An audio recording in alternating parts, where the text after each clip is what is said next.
a Karina também comentar, né? Porque esse mando e desmando no STF, né, Karina, tem também culpado ali. A gente pode citar sempre o Rodrigo Pacheco, que é uma figura adorada aqui pelo nosso chat, mas a gente vê um Congresso Nacional totalmente inerte em relação às ações, às atitudes do Supremo Tribunal Federal.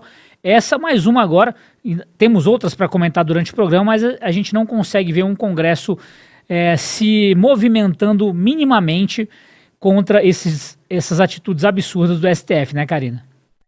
Nem vão, porque eu fico imaginando o que o STF deve ter de armadilhas ali para esses políticos.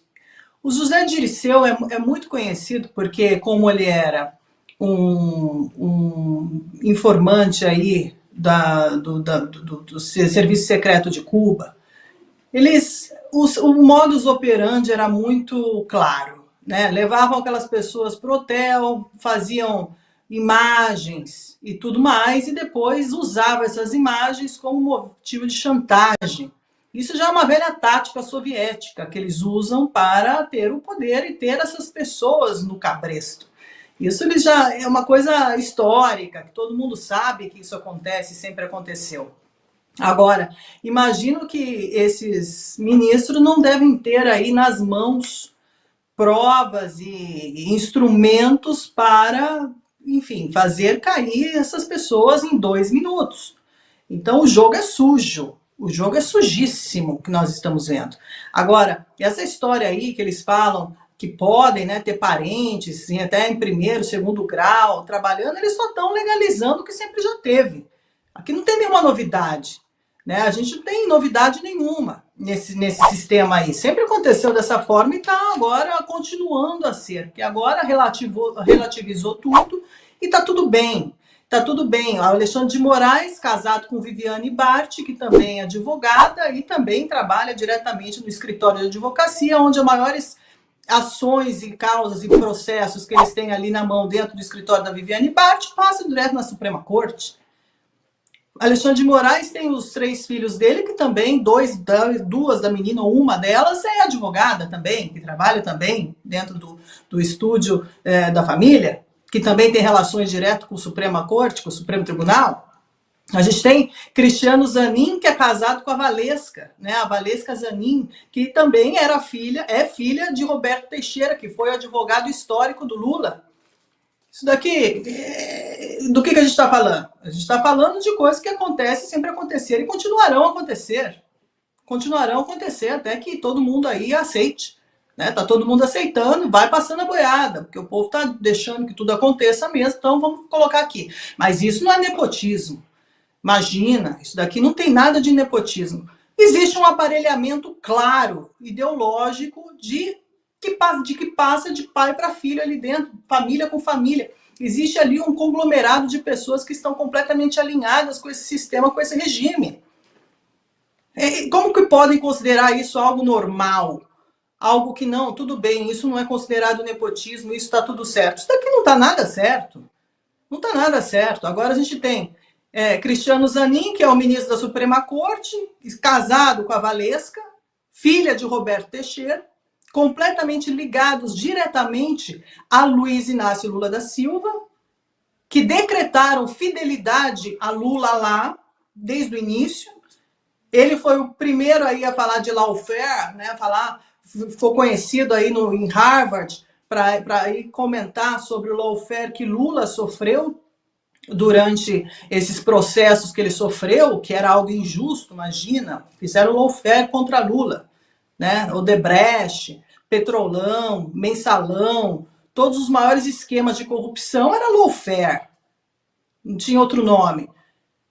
Todos julgados e construídos em cima de uma família. Família Zanin, Cristiano Zanin, Valesca e Roberto Teixeira, que continuam até hoje no poder ali, diretamente ligado, diretamente na Suprema Corte, também através dos seus escritórios de advocacia. Eles têm tudo na mão. Agora, Alexandre de Moraes também com a Viviane Bart, que é sua esposa, também advogada, também ligada diretamente à Suprema Corte. Então, isso vem acontecendo, aí o Flávio Dino fala que isso ele é contra. né? O Flávio Dino falou que ele é contra isso, porque pode sim ser considerado nepotismo. Isso porque ele não tem ninguém da família dele que vai seguir os passos dele, só por isso, né? Mas se tivesse também, já estaria a favor. Não é possível. Agora, essa questão de trazer toda a família, parentesco, toda a família, até mesmo em qualquer lugar, qualquer empresa que faça isso. Imagina você trabalha numa TIM ou numa multinacional e você traz sua família inteira para ocupar os cargos. Isso é o quê? Isso é nepotismo, é claro. Como que você vai ter confiança e credibilidade através de um sistema como esse, que não tem quem fiscalize essas pessoas, porque essas pessoas têm um grau de parentesco muito próximo. Por isso que eu sou a favor de criar um novo conselho de justiça, porque um só não dá conta, porque um só ele vai ser praticamente alinhado, tem que ter um contrapeso dentro disso daí. Tem que ter um órgão que fiscalize a Suprema Corte, que não tem que ter ligação direta com essas pessoas, tem que ser algo apartidário e que realmente interprete a lei e coloque um equilíbrio em tudo isso. Agora, se a gente tem uma OAB, que é completamente alinhada com Alexandre de Moraes, a gente tem Alexandre de Moraes no Supremo Tribunal, com Cristiano Zanin, com todas essas pessoas que tenham a esposa, filhos, parentes, tudo que tem trabalho em escritórios de advocacia, que pegam as causas, que mandam diretamente para o Supremo Tribunal Federal julgar. Imagina quantas pessoas eles têm nas mãos. Isso não é justiça. Isso não pode ser chamado de justiça, gente. Quem vai acreditar nessa justiça? Ninguém, porque ela não é crível. Ela não é crível. Ela não está basada no sistema moral, ético e que deveria ser nesses princípios. Não existe. Então, como que você vai acreditar em todo esse sistema que vem sendo implantado diante dos nossos olhos, que estão relativizando tudo, dizendo não, tá tudo certo, tá tudo bem, quando não é? Então aqui realmente, olha minha gente, eu vou falar uma coisa para vocês. Se a gente conta para essas pessoas aqui na Europa ou qualquer outro lugar o que está acontecendo, as pessoas ficam de cabelo em pé, porque é difícil mesmo até de traduzir tamanho abuso de poder, tamanho aparelhamento de Estado. O Brasil foi o país que mais aplicou Gramsci na história da humanidade.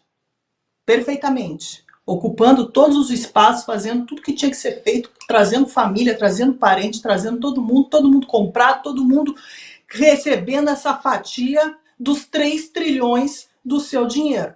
Que eles só estão interessados no dinheiro dos impostos, dividir os 3 trilhões de reais todos os anos nessa casta aí, nessa corja corrompida que tem nas mãos o seu dinheiro e, além do mais, tem todo o poder sobre a sua vida, removendo a sua própria soberania. Isso é gravíssimo. Isso é gravíssimo. Todo mundo fala de direitos humanos.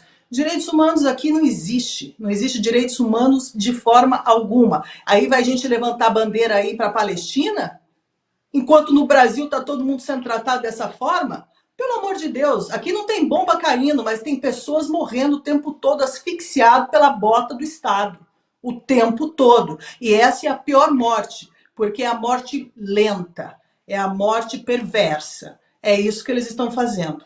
Esse é o aparelhamento do Estado. Olha, cada vez que eu vejo esses temas aqui no programa, me causa uma gastura, vamos falar o português bem bairrista, no estômago. Porque é uma coisa inacreditável que a gente está assistindo diante dos nossos olhos no Brasil. Isso daqui é uma aberração. É uma aberração atrás da outra.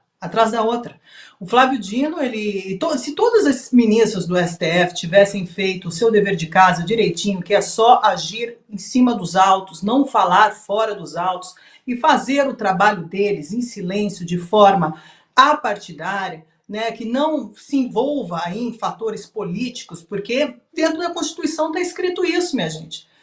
Ministro da Justiça, ministro do Supremo não tem que se envolver com política. Isso é crime, não pode.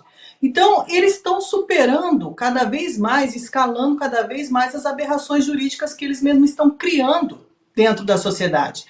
Então, tudo isso que a gente observa hoje, através dessas declarações, falando que fascismo, nazismo, tá tudo bem chamar as pessoas dessa forma, porque não conota crime, não conota crime à honra, né, da pessoa, enfim. E quando chamam ele de gordo, já várias pessoas já tiveram aí, foram processadas pela gordofobia. Então, tá claro, tá muito claro. Aqui a gente está repetindo de novo as mesmas coisas através dos fatos. Eles continuam fazendo política em cima de uma instituição que deveria ser respeitada, que deveria ser sagrada aí para o nosso país. Mas não é. Ela perdeu completamente a credibilidade através dessas figuras que continuam rasgando a Constituição e usando desses subterfúgios aí para fazer perseguições políticas. Para quem estuda o comunismo, estudou o comunismo um pouquinho, a gente sabe muito bem como funciona a cabeça dos comunistas. A gente sabe muito bem como eles agem. Eles desumanizam as pessoas, criam rótulos e, ao mesmo tempo, removem esses rótulos quando é cômodo a eles. Eles fomentam divisões, fomentam atritos, fomentam o caos, para depois eles virem e dizerem: olha, tá vendo? Aqui está tudo sob controle, essas pessoas têm que ser punidas porque foi até lá ao 8 de janeiro e teve quebra-quebra, mas aquelas pessoas que foram à Câmara Legislativa ali do Paraná, que quebraram tudo, que se comportaram como verdadeiros vândalos extremistas radicais, não têm o mesmo processo legal. Ninguém foi preso, ninguém foi identificado, estão todos calados diante de uma aberração que aconteceu também na Câmara Legislativa do Paraná. Então, a gente está claro essas divisões, está claro esse protecionismo, está claro tudo o que vem acontecendo diante dos nossos olhos. O que me causa muita indignação diante de tudo isso é que continua escalando, isso vai escalar cada vez mais, e a gente está aqui falando há muito tempo, há mais de anos falando isso, vai escalar, vai escalar. E as pessoas ainda, sobretudo o Congresso, o Senado, ainda levam, né, com uma certa superficialidade tudo isso. Isso é grave, isso não poderia estar acontecendo quando o primeiro indício acontece dentro do Supremo Tribunal, aonde um juiz se pronuncia fora dos autos, se declara de uma cadência política muito objetiva, que fala que derrotou o bolsonarismo, que fala que todos eles se pronunciaram de forma completamente partidária. Agora, isso já deveria ter sido resolvido se fosse em qualquer outro país que tivesse realmente uma Câmara, um Congresso ativo e que bloqueasse isso de forma imediata. Quando nós temos uma hemorragia, nós temos que estancar esse sangue. Esse sangue não foi estancado. Essa hemorragia continua e vai continuar ainda mais até nos levar a uma morte. E tá claro, eu uso sempre essas palavras fortes porque não tem mais como a gente continuar aqui dizendo coisas que não são, né? Tentando ludibriar a massa. Mais uma vez, não é assim. É gravíssimo onde nós estamos hoje. Se vai ter resolução a curto prazo, não acredito que tenha resolução a curto prazo, mas eu acredito que se a população começa a enxergar de fato que uma ditadura foi instalada, está atuando de forma muito precisa dentro desse país, as pessoas comecem a entender que elas estão em perigo. E aqui não é só quem é bolsonarista, ou quem é de direita, ou quem é conservador, não.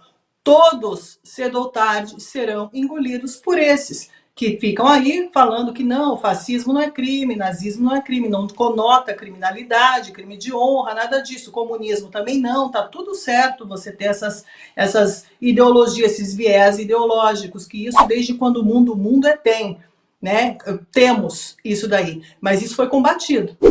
O nazismo foi combatido, aqui tudo que aconteceu através da nossa história foi combatido e continuamos ainda nessa luta para tentar combater cada vez mais esse mal que insiste em avançar. Então, não baixem a guarda, não deixem que isso escale ainda mais. Nós já estamos em um ponto muito perigoso, muito perigoso. Realmente a sociedade brasileira corre perigo.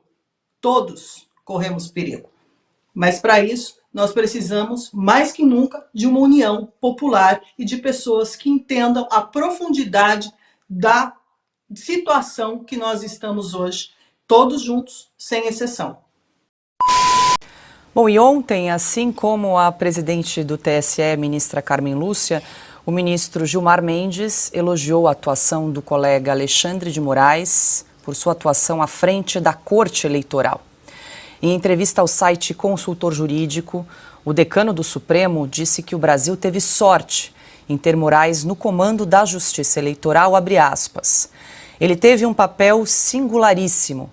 Foi o homem certo, no lugar certo, na hora certa. Em um momento de grave crise e agressão às instituições, ele soube impor limites e impedir que houvesse o comprometimento das eleições.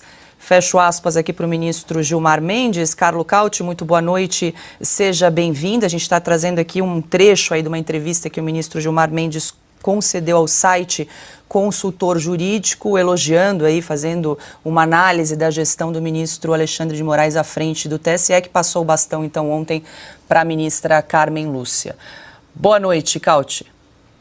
Pois é, Paula, é o Supremo que se autocelebra, né? Muito boa noite, Paula, boa noite, mestre Augusto, boa noite, Piotr, boa noite, Silvio, boa noite ao nosso público aqui na Oeste. É o próprio Supremo que tenta justificar os abusos que aconteceram e continuam acontecendo. A gente vai falar agora do caso do aeroporto de Roma, abusos que continuam acontecendo por parte de ministros do STF, abusos que vão da censura a veículos de imprensa, como foi em 2019, o famoso caso da matéria do amigo do meu pai, censurada pelo ministro Toffoli, que era parte, né, que era citado na matéria, até abusos cometidos como multas bilionárias que foram suspensas por parte de ministros do STF. O próprio Gilmar Mendes também tem histórico de decisões muito questionadas, né, e, obviamente, os ministros do Supremo tentam se proteger um ao outro, tentam justificar esses excessos cometidos por um ou por outro ministro. Então, não surpreende esse posicionamento de Gilmar Mendes, porque se eles começarem a se criticar um ao outro, não sobra nenhum, basicamente, ou sobram muito poucos ministros que não cometeram excessos, abusos ou violações evidentes da lei e da Constituição. O ministro Gilmar Mendes esquece de falar que os inquéritos iniciados pelo ministro Alexandre de Moraes são todos ilegais, são todos inconstitucionais. São todos em aberta violação não apenas da lei brasileira, do Código Civil e Penal, mas dos princípios universais do direito, onde o Supremo se coloca como acusação, como defesa, como juiz e como vítima também. Isso não existe em nenhum lugar do mundo. O Supremo está utilizando um regulamento interno para justificar o injustificável. Um inquérito chamado Inquérito do Fim do Mundo, que não tem tempo para acabar, que coloca dentro dele constantemente mais gente, independentemente de quando foi cometido o crime, não antes da abertura do inquérito, mas até depois da abertura desse inquérito, um inquérito completamente ilegal, porque está perseguindo pessoas que não têm foro privilegiado. O vulgo Supremo não tem direito de processar e de perseguir essas pessoas. O Supremo que está violando o direito de ampla defesa, proibindo as defesas orais, as sustentações orais por parte de advogados em frente ao Supremo, simplesmente porque eles não querem ouvir as verdades que a maioria dos brasileiros conhecem, sabem muito bem, não querem ouvir que eles estão abusando do direito. Então é muito fácil para o ministro Gilmar Mendes defender a atuação de um colega dele que está cometendo tantos abusos e tantos absurdos, tanto quanto ele já cometeu no passado, e eles tentam tentar salvar a própria imagem, que na verdade já está comprometida há muito tempo frente à opinião pública brasileira. Meus amigos, saiu agora a manobra de Arthur Lira que pode ajudar Bolsonaro. O presidente da Câmara dos Deputados, Arthur Lira, decidiu ressuscitar um projeto de lei proposto por um ex-deputado petista, com o objetivo de invalidar delações feitas por réus presos.